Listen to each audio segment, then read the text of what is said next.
Asko Keränen, sut tunnetaan paremmin 22 pistepirkoista, joissa sä soitat bassoa ja koskettimia. Sä oot tottunut esiintymään yleisön edessä tai soittamaan yleisön edessä. Onko tää ensimmäinen kerta, kun sä piirrät yleisön edessä? Miksi sä aloit ylipäänsä piirtää? Mä oon piirtänyt aina. Sitten kun mä aloitin kiertelen enemmän, niin mä huomasin, että hetkinen, mulla on vapaa-aikaa määräämättömästi ja sitten mä ostin ja aloin piirtämään. Ja mä olin myös tosi ujo nuorempana, niin se oli tosi hieno vajota näihin omiin kuvioihinsa. Mitä sä piirrät? Mitkä on sun aiheita?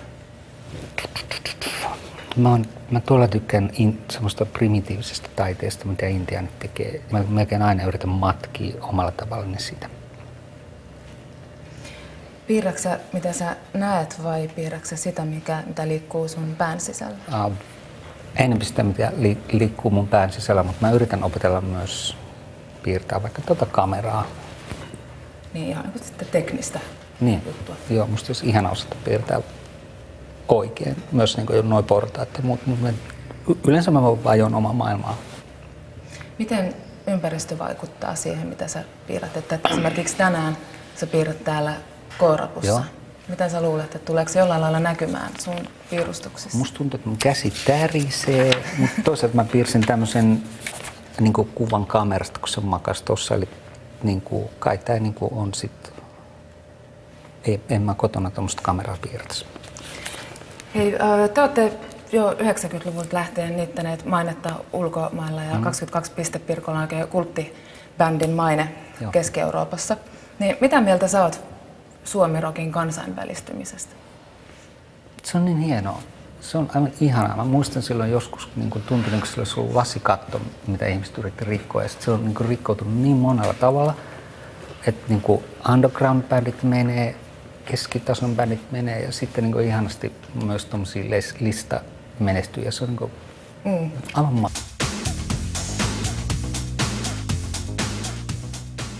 No Asko, miten sulla on piirtäminen lähtenyt käyntiin? Itse asiassa mä tykkään jo tästä, mikä on tää.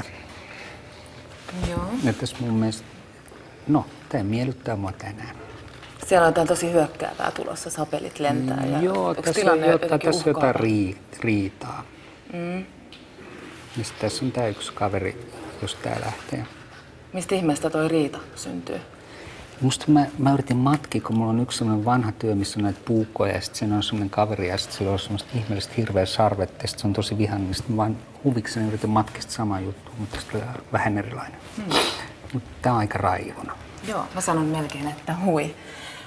Asko, kummaksi miellet itsesi enemmän? Ootko amatööri vai ammattilainen kuvataiteilijana? Amatööri. Onko amatöörillä jotain, mitä ammattilaisella ei ole? Mä en tiedä kuvataiteilijan nyt, miten sitä tehdään ja miten sitä ollaan. Mä tunnen muutamia, mä arvostan näitä suuresti. Mulla ei ole semmosia vielä juttuja. Muusikkona sä oot piinkiven kova ammattilainen. Niin onko amatöörimuusikolla jotain sellaista, mitä teillä ammattilaisilla ei ole? Joskus kuulee semmoista aloittelevaa orkesteria ja siinä on jotain semmoista, mikä jää elämään niin varmaan loppuajaksi. Mutta myös ammattilaiset välillä tekee aivan ihanaa. Sä suhtaudut kuitenkin ilmeisesti aika vakavasti piirtämiseen. Nimittäin sulta on tullut Tanskasta ulos viime vuonna kirja, jossa on sun piirustuksia. Ihan parilla sanalla, niin mikä tämän kirjan teema on? Sen kirjan teema on semmoinen, että se kaveri, joka tekee tämmöisiä taidekirjoja, alkoi tykkäävän noista piirustuksista, se lähetti mulle tekstareita tai e-mailia, että tehdäänkö kirjaa, mä tehdään vaan, ja sitten mä lähetin sille hirveästi niin mun piirustuksia, sitten se kokoistui. Ja sitten yksi päivästä oli. Seuraavaksi tuolla ylhäällä aletaan keskustella tervehtimiskulttuurista ja kättelemisestä. Niin mikä näistä seuraavista tervehtimismuodoista on sun lemppari?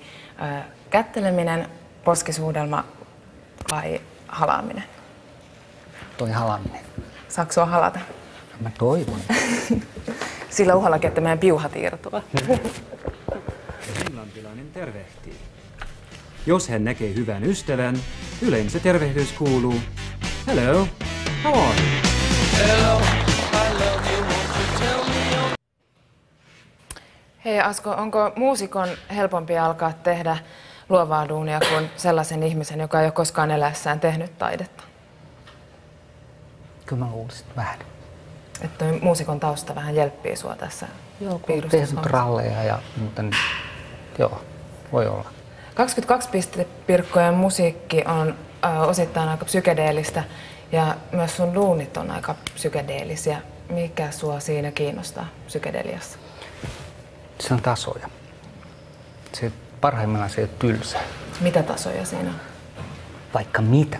Siinä on mystiikka, siinä on ihan tää rockirenkutus, mutta siinä on tasoja. Mennään tuonne jonnekin, mutta mennään myös tuonne jonnekin, se kiehtoo mua. Että alitajunnasta kumpuu kaikkia jänniä juttuja. No katsotaan, niin mitä oot tänään täällä tehnyt. Okei. Poing. Tää malli esimerkiksi siitä, että tekee jonkun viivaa ja tekee itselleen ongelman, koska se siinä on mitään järkeä. Sitä alkaa tavallaan kokoamaan ja yrittää saada siihen jonkun niin tarinan, mistä tykkäisi. Ja tää oli sun ensimmäinen työ, eikö? Joo, minkä mä tein tähän. Joo. Sitten kun mun pitää kuulemma harjoitella, mun armassa noussut, että mun pitää opetella piirtämään myös, että kun katsoo jotain. Että tuossa oli kamera, niin mä yritin vähän sitä piirtää, mutta aika tulee robusti. Tuossa on sitten mä. Niin, että ulkoisestakin todellisuudesta joo, koska mun pitää tallentunut jotain paperille. Okay. Tässä on vaan tämmösiä jotain. Tää menee aivan mun mielestä tilalle, kun tähän tuli nämä viivat. Tässä oli joku kiva harmonia, ennen kuin nuo viivat tuli. Mutta mä voin olla huomenna eri mieltä. Tää on mun mielestä mun suosikki tällä hetkellä. Tässä on Tässä oli kaikki meillä tällä kertaa. Tähän loppuun tämmöinen katsastushenkinen tervehdys. Halipat suippa. Miten sä teit sen? No